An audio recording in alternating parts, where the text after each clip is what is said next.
ਆਮ ਮਸ਼ਹੂਰ ਮਾਰੂਫ ਹੋ ਜਾਂਦੀ।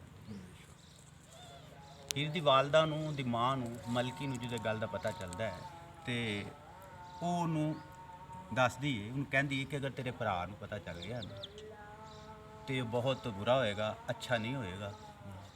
ਤੇ ਇਹ ਜਿਹੜੇ ਕੰਮ ਤੇਰੇ ਹੈ ਨੇ ਇਹ ਅੱਛੇ ਨਹੀਂ। ਇਸ ਮਕਾਮ ਤੇ ਵਾਰਿਸ ਸ਼ਾਹ ਕੀ ਲੈ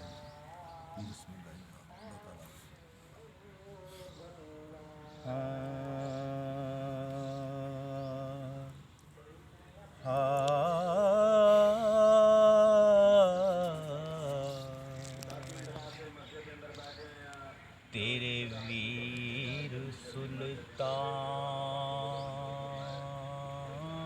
ਨੂੰ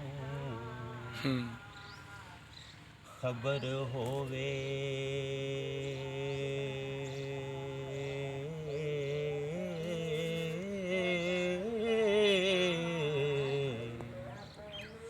ਫਿਕਰ ਕਰੇ ਉਹ ਤੇਰੇ ਮੁਕਾਮ ਨੇ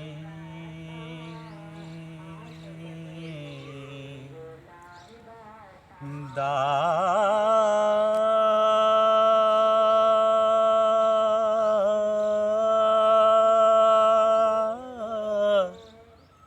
ਚੂਚਕ ਬਾਪ ਦੇ ਰਾਜ ਨੂੰ ਲੀਕ ਲਾਇਆ ਹੋ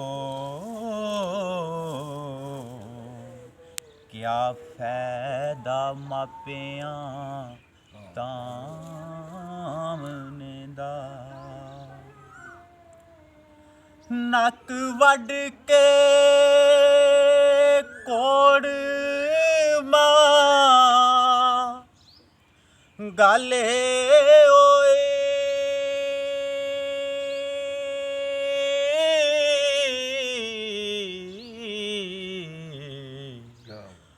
ਹੋਇਆ ਫਾਇਦਾ ਲਾਡ ਲਡਾਮਨੇ ਦਾ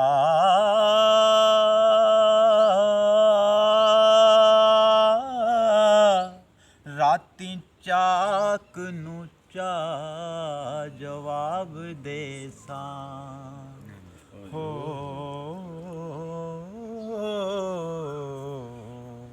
ਨਹੀਂ ਸ਼ੌਕ ਹੈ ਮਹੀਂ ਚਰਾਮਨੇ ਦਾ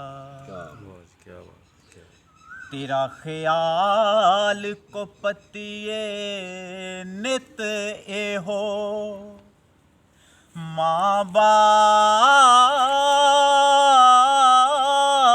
नू सदा सतावने दा जानी दोज खांदे विच साड़नेंगे हो बदला आकबत अमल कमावने दा आ मिठिए लाल सब टूबा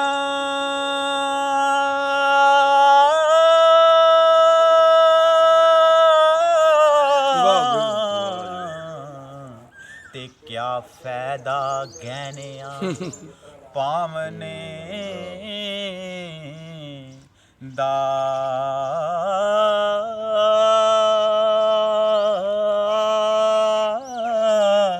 वारिस शाह मियां इस छोरी दा हो ते जी होया ई लिंग कटावने दा। क्या बात है।